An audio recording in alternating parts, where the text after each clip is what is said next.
Thank you very much, Sabeg. Great to see you again, active. Uh, I do recognize the high-level participants present at this meeting, as well as all the other participants. President Nasheed, I think I'll see you in a while. We have Mami Mizuture, very valued partner for us, the IPU, as we work together to mobilize parliaments in support of efforts to mitigate disaster risk. I therefore recognize all of you and say how pleased I am to be participating in this momentous meeting today, which marks the beginning of an initiative which I think is very noble, bringing parliaments together to discuss how they can work to address the challenges brought about by climate change, or should we say emergency, like you said, Saber, and as His Excellency Ban Ki-moon said a moment ago. And so, as I say, bringing together parliamentarians of the CVF countries marks an important step in strengthening the role of parliaments in implementing the Paris Agreement and addressing the climate emergency. I noticed that nearly all of the CVF member states are also members of the IPU. And this is a great opportunity to work together as a global organization encompassing everyone in order to reflect on ways to strengthen our engagement in this very critical area.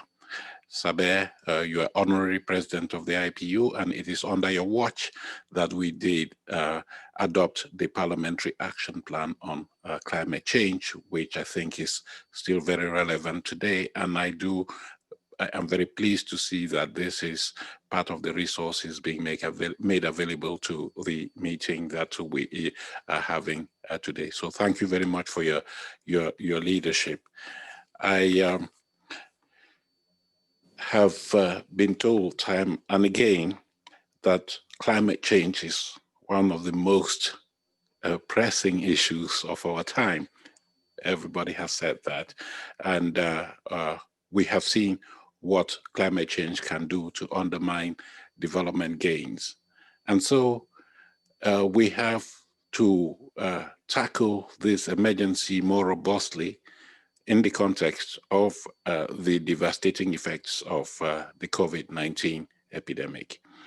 It is a wake-up call for us because it has highlighted the fragilities that exist within our societies and our economic structures. And the people who have been hit hardest by the COVID-19 pandemic are likely to be those dealing with severe challenges created by climate change. So, this emergency makes the implementation of the Paris Agreement more critical than ever. It is an international agreement, granted, but it must be supported by strong national level action to be effective. And that is where parliaments and parliamentarians have a critical role to play. I think that we have all been told about those powers that parliaments have: lawmaking, budget allocation, oversight, and accountability. All of that, we are saying they should put to good use in order to ensure that responses to climate change are both nationally appropriate and aligned with the Paris Agreement. They can allocate resources, and they must allocate resources for the implementation of the Paris Agreement.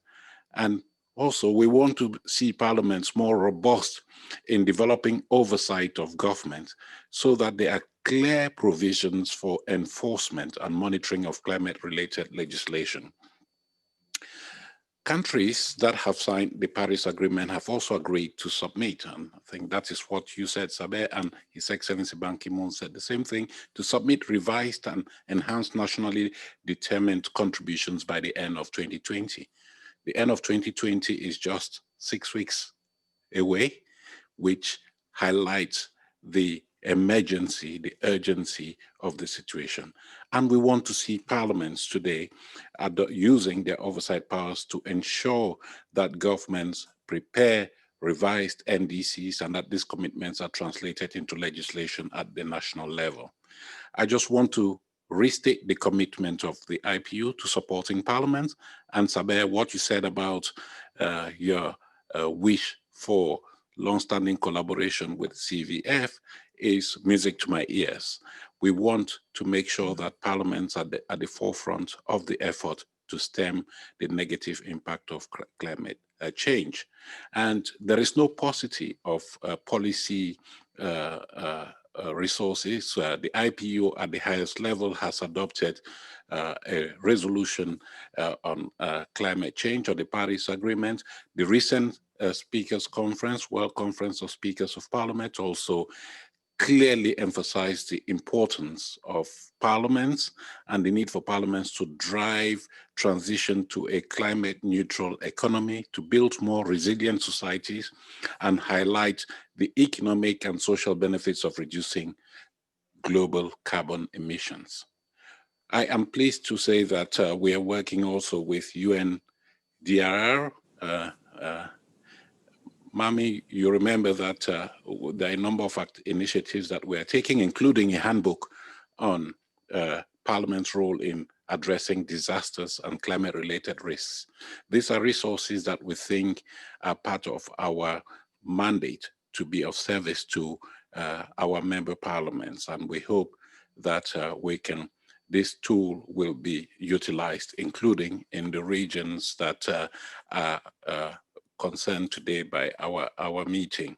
Of course, the Secretariat of the UNFCCC is the custodian of the Paris Agreement, and we are going to continue working with them to strengthen Parliament's ability to respond effectively to the challenges of climate change in the context of the agreement. And recently we have